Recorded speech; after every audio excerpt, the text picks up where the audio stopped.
2023 of One Piece had to be the most insane yet impactful year of One Piece history. What's up, YouTubers of the world? MegaGeekMixer here to give you guys my moments of 2023 of One Piece. Talking about impactful moments that happened in One Piece of 2023 for the present, along with small moments that happen in One Piece of 2023 that could be impactful in the future of probably this year. But like I said before, when I said I was going to make this video, it's going to be like split into two or three parts, starting with the breakout moment of 2023, Kuma's past. Come on, guys. Can any of y'all say that one wasn't the moment of moments in One Piece of 2023? Yes, we had a lot of moments in 2023 of One Piece, but I think Kuma's past was the tearjerker, the breakout moment, just everything about 2023. What a way to close 2023. But before getting into that, let's also not think into the fact that I think this was Oda's idea from the very beginning, because if you think about the first chapter in 2023, in chapter 1071, if I'm not mistaken, the first page of that chapter was Kuma going back to the red line of Marijoa, climbing up the red line within the chapters going forward, and then going up there and causing a rampage, briefly fighting Akainu, where he lost his face similar to Whitebeard, and then lost his leg before leaving. That was just crazy. And then it comes into the fact we're finally getting the Life of Kuma, and it ends 2023.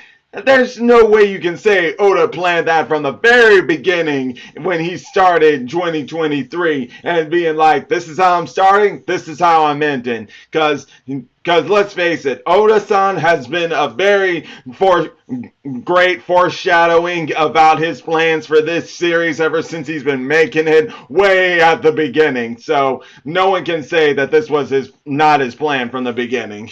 But having now said that, though, before going into his past, there's one more thing I want to go into the fact and how during 2023, after knowing the Gorosei, aka the Five Elder Stars, just as that, the Gorosei, the Five Elder Stars, we finally get each of their identities. You got Saint J. Garcia Saturn, the main antagonist of Kuma's life.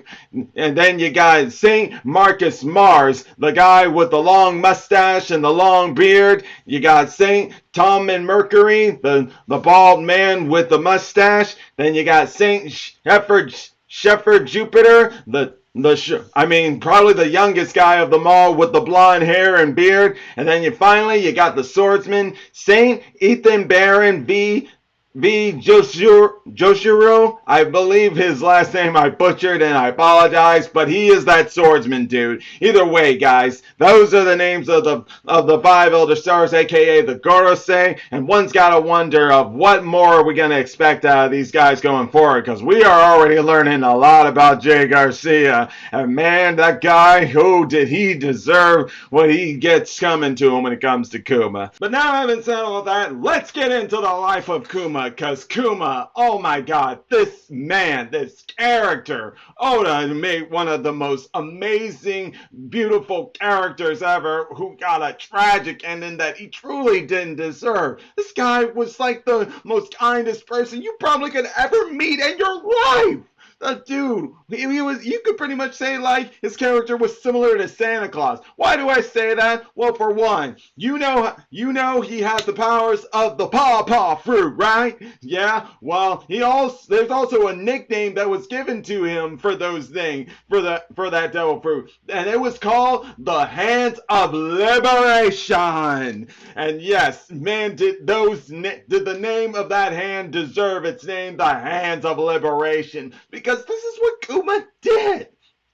He pretty much used those hands to liberate anyone and everyone he could from the suffering that he had to go through with slavery, with pain, anything of the sorts. Because he would even show it during his earlier times of that. During his life as a pastor, he would take the pain of people who were in pain, from the poor to the elderly and be like a doctor. And unbeknownst to them, he would take that pain and give it to himself. Give it to himself. And I just cannot begin to tear jerk how crazy that was. It means you start to see why he got the love of a woman by the name of Jeannie. Jeannie, who is actually the mother of Bonnie and Guys. The love they had for each other, and yet Kuma's refusal to marry her, it just tear-jerked my heart to know that he wanted to marry her. He wanted to marry the love of his life, but he wouldn't because of his buccaneer race.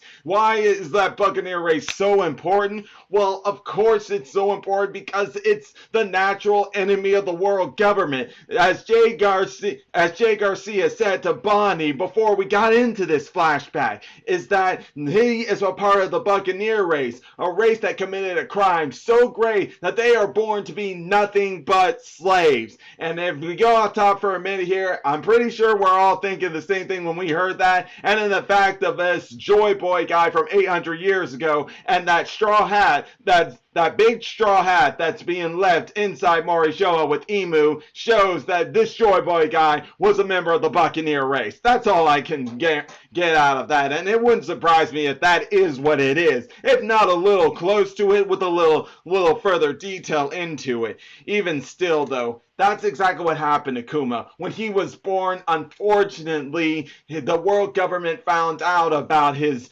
buccaneer race, and he, his father and mother, were put into slavery. And this happened when he was nearly just a little baby, a little kid. What was it, He was probably like 4 years old when he got into slavery?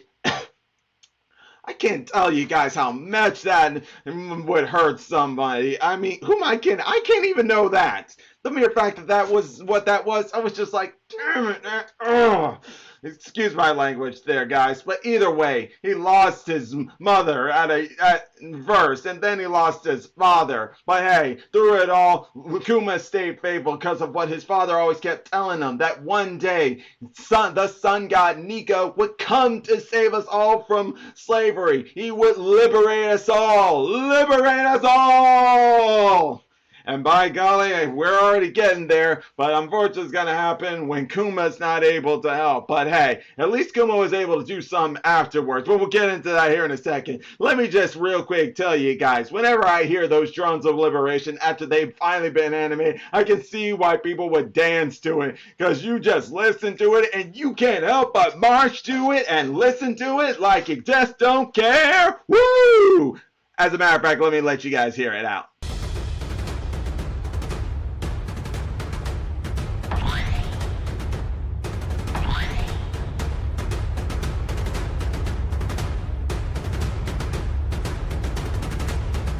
See guys, who cannot love that? That drum, it just makes you want to dance to it. Just dance to it like you just don't care. Okay, I better not get into that. I already did that once. But all that happened, we also learned more about the Celestial Dragons and find out they play a little game with their slaves and the natives of a certain island they choose in particular, called the Native Hunting Competition. I'm like, what the F, man? That's just sick. But this turned out to be a blessing in disguise. Why do I say that? Well, because when Kuma was trying to escape, he ran into Ivankov and his future lover, Jeannie. And it was because of them an incident happened. The famous incident that we all know of, the God Valley incident. Yes, it was taking place at God Valley, where that native game was taking place. Kuma was a part of it, and that's how he gained his devil fruit, and they're the ones who instigated it all. For the Rocks Pirates, for the Raja Pirates, where we even got to see a younger version of all of them, except we didn't get to see Roxy's bag, but I know we all know why Oda did, and he's saving that for when it's really time to show that incident, and I can't wait for that, by the way. But all's the same though. After all that, there was that life, as I said. Kuma living as a pastor. Jeannie being there with him through it all, especially when he takes in all that pain. And then it even came to a point where in Storybreak Kingdom, unfortunately, unfortunately, it fell into the hands of an evil king who actually made the island be similar to the Gao Kingdom Island, where you had the north side and you had the south side. The north side, all lustrous and green and rich, like it is over on Gao Kingdom. Then you had the poor side of the Sorbet Kingdom, the south side, where Kuma and the others would stay at. But eventually, things just got out of control. Kuma had to step in, but unfortunately got put in jail. But what would come to save the Sorbet Kingdom first? It would be the freedom fighters of Monkey D. Dragon and Emperor Ivankov. That's right, guys. Those guys showed up. They rescued Genie and Kuma, and not too long, they joined the ranks of the freedom fighters, and that's where it soon began until it turned into the Revolutionary Army. Founding members being Dragon, Kuma, and Ivankov. And yeah, they went around doing liberations for the people. They were being known as the hero of the people. Unfortunately, Genie, who by the way was the commander of the East Blue Army of the Revolutionary Army, before unfortunately she got kidnapped by a celestial dragon to be his wife. In other words, back into slavery she went. And let me tell you, that did not sit well with Kuma. He went on a rage. And by rage, do I mean he went to go save her? No, because he knew he wouldn't be able to. Because versus the world government, Marijoa, you gotta have plans before you infiltrate that place. But eventually, Genie did escape. Unfortunately, though, she escaped during her dying days because, unfortunately, she was experimented on by the antagonist of Kuma's life, Jay Garcia. All to do experiments on her to try to do something for future generations. And let's just say it succeeded, but it caused a disease known as Sapphire Scale that took Genie's life, and she couldn't see Kuma not once. All she could do was give a message to let him know how much she loved her. And unfortunately, though, Kuma, knowing where she would have been, showed up too late, and all he could see was her dead body. But put to rest that, God bless that woman's soul to rest, that Kuma did. But he made sure to do something for her because she left behind somebody. She had a child. And that child being none other than Jory Bonnie here. Yes, Jory Bonnie was left alone without her mother. But Kuma, with the love he had for Genie, vowed to raise that girl. And boy, golly, did he show he was going to be a great father. But let's not deny the fact that him being so big and her so small, was it not that simple to do? It was actually hilarious how I saw that battle of him holding that bottle, so tiny bottle, just to give it to her. He was like, oh, am I doing this right? Come on, you stupid little bottle. Hold up. No, that's not really what happened. But hey, it wouldn't surprise me that when this is animated, they did something like that. Because hey, Kuma did have help. He had help from the citizens of the Sorbet Kingdom. Because like I said, he was like a Santa Claus character. And the people of the Sorbet Kingdom, on the south side, mind you, just loved the dude, that they supported him through everything. Including raising Bonnie. Especially when it came to the fact that she gained the disease. The disease that killed her mother, that being the Sapphire Scale. Discovering this, and unfortunately Kuma learning that she could die on her 10th birthday, especially with the fact that he knew that she can't be exposed to sun or else the disease will spread. But even if that happened, the disease will slowly still spread and take her life. And let me just tell you, hearing all that, I could not blame Kuma. Because at first, he was still being a revolutionary while being a father. But after hearing this, he had to quit the revolutionaries. But even still then, he was still being a one-man revolutionary, man. Because that's exactly what he did when he had to, once again, stop King Bakori, who returned and tried to burn the south side of Sorbet Kingdom, similar to what the Gao Kingdom did to the Great Terminal in Dawn Island. I'm just like, whoa, man, And that's why Kuma had to step in and take that guy out, and he ended up getting the throw. Mind you, only because he couldn't resist, because the people were demanding he be the king. But despite him submitting to the wills of the people, he left all the politics to somebody else. That's someone else being the former king of the kingdom, Bulldog, with his wife, Queen I mean, Queen Connie. I'm just going to say Connie because I'm not trying to get the full name out. No need to. Let's not go there.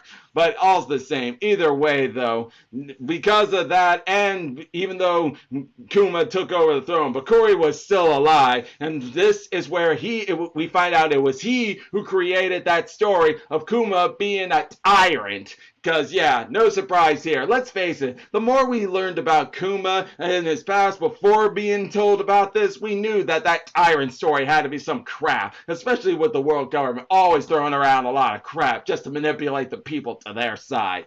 But even still, knowing how the world works, Kuma knew he had to just go out there, sink that guy, and then just started living a life as a pirate. And yeah, that's exactly what he did. He took care of Bakuri once and for all, became a pirate, using that time to go search for a cure for Bonnie, and this is where it actually came into all those islands he eventually let the Straw Hats into. And that just shows that that's all you need to do. All you need to do is be an adventurer, go on all these adventures, and eventually, yeah, you find all these islands with all the knowledge you gain from it. Of course you know what to do with them in the future. But that doesn't stop from the fact that eventually he ran into Dragon, who told him go to Dr. Vegapunk, who could be the very person who could help cure Bonnie. And that's exactly what he did. And man, I love the meeting they had when each of them were just in awe of each other's appearance. Because back then, Vegapunk still had that giant brain up there, that big giant brain. Ooh. And he was just in awe on the Buccaneer size. He like, Kuma, you Buccaneer? You this big? Such classic stuff. All the same, though, eventually he got into it with Vegapunk to help him cure Bonnie, and he agreed to do that in exchange for some of Kuma's blood, so he could make a little cloning experiment that he's been planning. And he wanted to because of the whole Buccaneer thing. This is unfortunately where things took a turn for the worse, because unfortunately Vegapunk's been monitored, and this is where Jay Garcia showed why he is the antagonist of Kuma's life. He allowed Vegapunk to do that, but more conditions had to be made here. He would become a warlord, a weapon of the Marines, and lose his individuality. Oh, losing one's free will? That is the evilest of evils. If not some of the evilest of evils. It's hard to really say all that in. Still, though, would you believe it if Kuma really would agree to that? Well, surprisingly, he did. He actually took the deal without a moment's hesitation. Why would you do that, Kuma? Why? For the love of his daughter, his girl, his daughter, Juri Bonnie. He would do anything. He even admitted he would make a deal with the devil himself, and that's what he did. I could not help but cry for him for losing his life, but cry tears of joy that no matter what, he doesn't care what happens to him. He wants his daughter to be safe. And that's exactly what it did. And eventually, yeah, within 6 months, they were working on making Kuma into a cyborg, lose his individuality, but also cure Juri Bonnie and stuff. But do you think all would be said and done once they was all done? Nope. Jay Garcia making sure this dude never gets away from him again. He actually takes Bonnie hostage in a sort of way, more like under the disguise of a CP8 agent by the name of Alpha being a nurse just to check in on her recovery and stuff, but really she's just there to keep her in slavery. Mind you, like I said, Bonnie doesn't know that because it's like she's all good and stuff. Unfortunately, Kuma could never see her again. Another part of the deal. But that's where he started to lead the life of a warlord. It was during that time he put things together about Luffy being Dragon's son, along with still helping the revolutionaries from time to time, but couldn't really tell them why he kept just showing up and leaving in an instant. He would write letters to Bonnie, but unfortunately those letters never got to her thanks to Alpha intervening and stuff, showing that despite looking like a nurse, she's as evil to the core as it gets. Kind of reminded me of Mother Camel for what she did to Big Mom there. The evilness of all these people in One Piece is just beyond But either way, though, eventually, though, after all this going on, eventually Bonnie was able to know the truth. Thanks to the people like the Queen Connie who had been taking care of her. They found out Alpha is nothing but a agent of the government trying to keep her here and keeping her in prison here. That they were like, Bonnie, you need to get out of here. These people are nothing but liars. You gotta get out of here. Just go. And that's exactly what she did, which is what led Bonnie into being a pirate there. And funny how some of the journeys she went to, Kuma was there, but he kept his distance, all because of not wanting to break it to Bonnie that he's losing his individuality. And hey, eventually he even let Vegapunk know about Luffy and his connection with Dragon and stuff. There's also the incident that happened with Thaler Bark and the Shambodi Archipelago, and we'll begin to learn everything on Kuma's side for why he did all the things he did, especially when it came to the Straw Hats. He believes Luffy to be, and rightfully so, the next Joy Boy, and he truly was the one who made sure it all would come to be. All thanks to, as I said, the hands of liberation. The hands of liberation was what kept saving the Luffy and the gang when they really needed it the most. But it still didn't end so well with Kuma, though, because despite all this, though, he was given a self-destruct mechanism implanted in him on the orders of Jay Garcia, might I add, not by Vegapunk. He didn't want to do that at all. But before losing his individuality, made that deal with Vegapunk, gave him his memories, also the whole programming of the protecting the Thousand Sunny, and then God rest your soul, Kuma. God rest your soul. He lost his individuality. That's where it all ended there. And mind you, this was all happening as Jewelry Bonnie was looking at it through the memories of her father, through the memories of the Paw power. And yeah, it was there she also got her gift at the birth of 10, because she's actually 10 years old in the present timeline, of a sapphire necklace. If that's not true love of a father, I don't know what is. But that there, right there, guys, Kuma. That is the life of Kuma right there. And it is a beautiful life, the one of which I cannot even begin to describe. The happiness, the hardships, the tragedy of losing your individuality, all in the name of the love for your daughter, that you would do that. That is true love right there to its core. But I'm going to go ahead right there, guys. End it right there. But that is right there is the breakout moment of 2023. Make no mistake about it. And if you enjoy my videos, well, all you got to do is click that like button, subscribe to the channel, hit the bell icon to be notified when I make more videos. And until then, MegaGeekMixer signing out. Bye!